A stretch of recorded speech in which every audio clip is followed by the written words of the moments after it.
Buenas, mi nombre es Guillermo Rojas Suárez, soy estudiante de la carrera de Ingeniería Ambiental. El día de hoy vamos a hablar sobre la ocurrencia y la meteorización de hidrocarburos derramados por la empresa Husky Energy Inc. en el litoral costero 2 del río Saskatchewan en Canadá en el 2016. Bueno, el objetivo de este póster científico es informar sobre las ocurrencias y la meteorización de los hidrocarburos vertidos en el litoral ya mencionado en Saskatchewan, dichos cuales fueron enterrados y también removidos de forma natural por las condiciones y dinámicas de la costa y también por el esfuerzo también de la empresa por remediar el problema que fue causado en el oleoducto. Para ello se realizaron múltiples estudios de campos posteriores al derrame que se llevaron a cabo desde finales de julio de 2006 hasta el octubre de 2017, para tener un mayor conocimiento de la situación real, asimismo de la meteorización en las muestras recolectadas en el campo y proporcionando una base para el estudio de la meteorización a largo plazo del petróleo derramado en sistemas fluviales de agua dulce similares, para poder tener una comparación con otro tipo de incidentes que ocurren en otros lugares. Bueno, con respecto a la introducción, en julio de 2016, la empresa de hidrocarburos Husky Energy, localizada en Canadá, fue envuelta en un problema de derrame de crudo pesado ocasionado por sus oleoductos. Este derrame se originó en el oleoducto 16, que es parte del sistema de operatorio que traslada el crudo y que es administrado por la empresa. Dicho incidente ocurrió en kilómetro 75 del todo el sistema de oleoducto río arriba de Pennington Ferry en Saskatchewan, en Canadá, y a 160 metros adentro de la orilla del sur del norte del río. Como se puede apreciar en la figura, en la zona superior como se puede apreciar en la figura superior, la zona del derrame está circulada en rojo. A consecuencia de este derrame se vertieron 225 metros cúbicos de crudo pesado a los sedimentos del litoral del río norte de Saskatchewan. Por este motivo, alrededor del 60% del derrame de sedimentos en el litoral fue dispersado. Otro se liberó al río y, sin embargo, la empresa manifiesta que alrededor del 80% del crudo fue recuperado por los esfuerzos de limpieza que hicieron para mitigar su progresación. De acuerdo a la metodología empleada, se realizaron 4 tipos de estudios de campo entre los periodos 2016 y 2017. La primera encuesta se realizó el 24 de julio y el 22 de septiembre del 2016. La segunda, a la cuarta encuesta de campo, se llevó a cabo del 12 al 14 de octubre del 2016. Del 9 al 13 de mayo se hizo la tercera y de 27 de septiembre a 18 de octubre del 2017 se realizó la cuarta y última respectivamente. Como se observa en la figura 2, se dividieron en 5 sectores eh, el muestreo. Se dividió en la división núcleo, que está a 18 kilómetros arriba, oeste, a 18 kilómetros arriba, este del río, de la posición de entrada de donde sale el sistema de oleoducto para transportar el crudo. En la división 1, que está de 19,3 kilómetros agua arriba, la división 2, que está a 44 y 91 kilómetros de distancia de la posición de la puerta de entrada, y la edición 3, que está a 92 a 141 kilómetros de la posición de entrada, y la edición 4, que está a 142 192 kilómetros de la posición de entrada. A igual forma que tenemos la edición 5, que está casi entre 199 y 200 kilómetros agua abajo de la posición de entrada. Como se puede observar en la figura, es la representación del total de hidrocarburos de petróleo.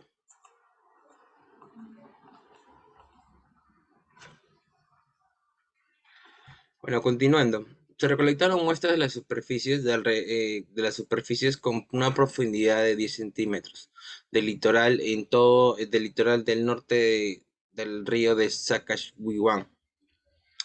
Asimismo, se recolectaron restos de aceites visibles para evaluar el proceso de atenuación natural que ocurre por la sedimentación del crudo. La mayoría de las muestras recolectadas son residuos de petróleo, algunos de ellos son sedimentos con y sin petróleo visiblemente observados. Para poder diferenciar entre las muestras con y sin petróleo y poder tener un mejor resultado.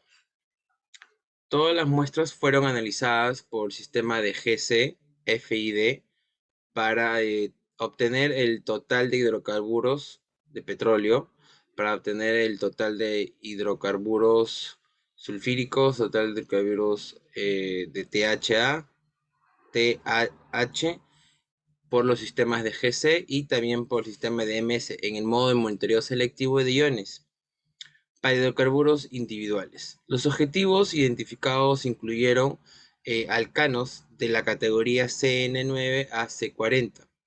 Se identificaron y cuantificaron biomarcadores incluidos los tepranos ciclíticos del C21 al C24, asimismo como panos y esterianos. Todos los demás resultados fueron informados, todos los resultados informados se normalizaron a la concentración de biomarcadores conservados en cada muestra para eliminar la interferencia de la matriz.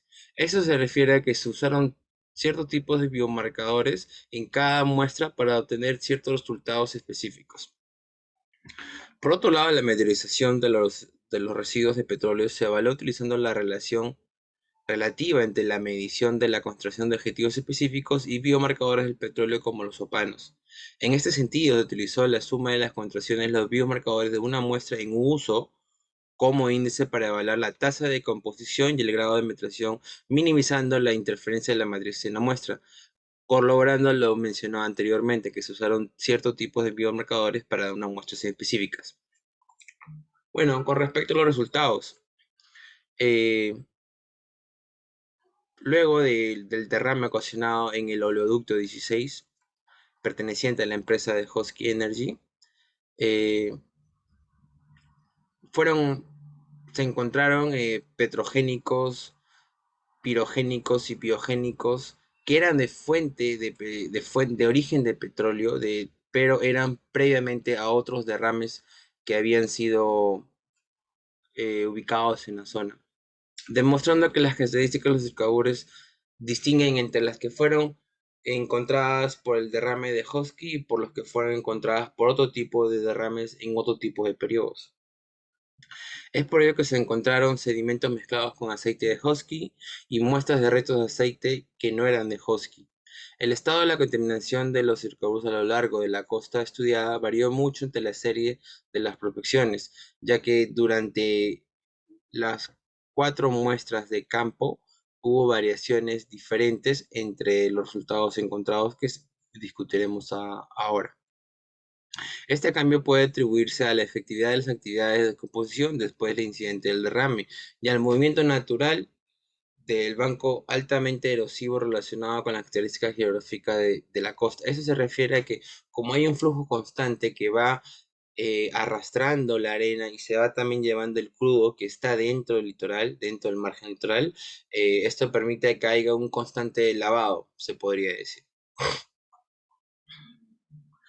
En primer lugar, el estudio de campo se observaron evidentes residuos de petróleo fresco a lo largo de la costa. Ese es en el primer estudio de campo. Y es natural porque encontramos todo ese tipo de derrames frescos, donde la mayoría de sitios mostrados tenían un total de hidrocarburos de petróleo que superaban el total de petróleo, de hidrocarburos de petróleo, que era 50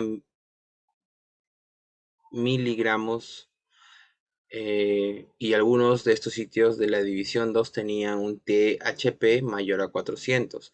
Aunque todos los sitios tenían, en la primera muestra tenían un valor mayor a 500 miligramos, se encontró un sitio de muestreo en la división 3 donde tenía un THP mayor a 100 miligramos. Sin embargo, todas las muestras recolectadas tenían valores sobre encima de 200 y en la división 1 todas las muestras tenían un valor mayor a 300 con respecto a la división 1, a la división, perdón, a las demás divisiones, y la división 3 tenía también un valor similar a la división 1 mayor a 300. Según el estudio de campo en el segundo muestreo, se registraron valores de THP mínimos a 100 miligramos dentro de los sectores de división de núcleo y división 2. La mitad de los sitios de muestreo en la división de núcleo y un sitio en la división 1 presentaron valores menores a 5 miligramos. Esto se debe al constante lavado, como ya se mencionó, de la zona litoral y también a la inaccesibilidad en algunas zonas para volver a tomar las muestras. Bueno, en la tercera encuesta se tomó nuevamente muestras de la división central a la división 4. La mayoría de los sitios de muestreo en la división central tenían valores, central o núcleo tenían valores de THP de entre 5 a 50. 6 de ellos tenían valores de THP de 50 a 100 y 2 de ellos tenían valores de THP de 100 a 200 miligramos. 12 sitios en la división 2 tenían valores de THP en el rango de 50 a 100 y 4 sitios en el rango de 200 a 300. 5 sitios de la división 3 tenían valores de THP en el rango de 100 a 300 y la única muestra en la división 4 tenía un valor de THP en el rango de 10 a 50.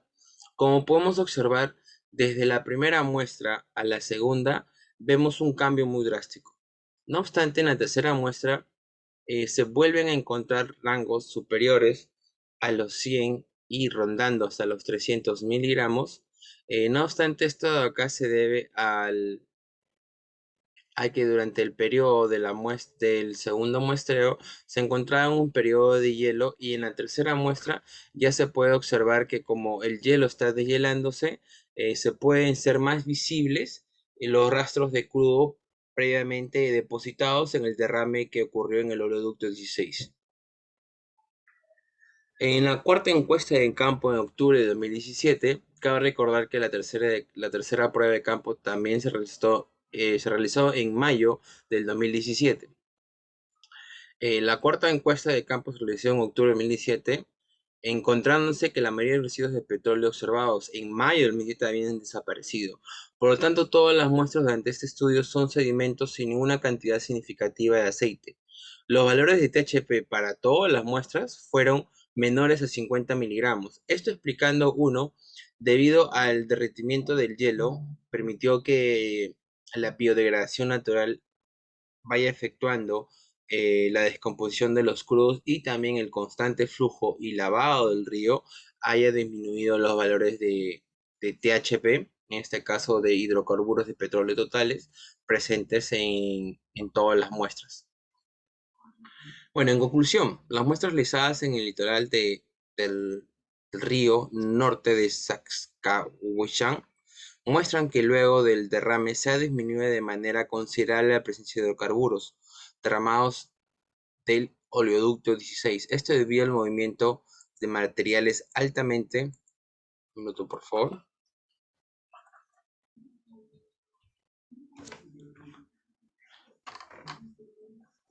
erosivo relacionado con la característica geográfica de la costa, como ya lo he venido mencionando. La mayoría de los productos químicos, en este caso los biomarcadores de petróleos, los alcaloides ramificados y los hidrocarburos aromáticos policíclicos, son de alto peso molecular. Esto favorece a que, debido a este gran peso molecular, sean menos susceptibles a la biodegradación y su disipación sea más lenta. Asimismo, convierte el ecosistema acuático y medio ambiente en un escenario de riesgo, ya que el aceite absorbido será liberado lentamente tras la suspensión de los sedimentos o cambios en las condiciones ambientales circunstancialmente. Simultáneamente, la fotooxidación de hidrocarburos de petróleo en sedimentos acuosos en fases acuosas aceleran la formación de compuestos orgánicos polares solubles en el agua con mayor disposición para la degradación. En perspectivas generales, podemos entender que si bien la cantidad de los hidrocarburos presentes en el suelo y en el ecosistema han ido disminuyendo de manera progresiva por acciones naturales y por acciones antropogénicas, en este caso por las actividades que la empresa ha ido realizando para remediar los hechos, han disminuido. Sin embargo, existe todavía un daño irremediable que se ha sido causado al ecosistema, que se puede haber perdido y tiene que ser recuperado bajo un trabajo intensivo y aplicaciones ambientales. Eso sería todo, se agradece su tiempo y espero les guste el contenido.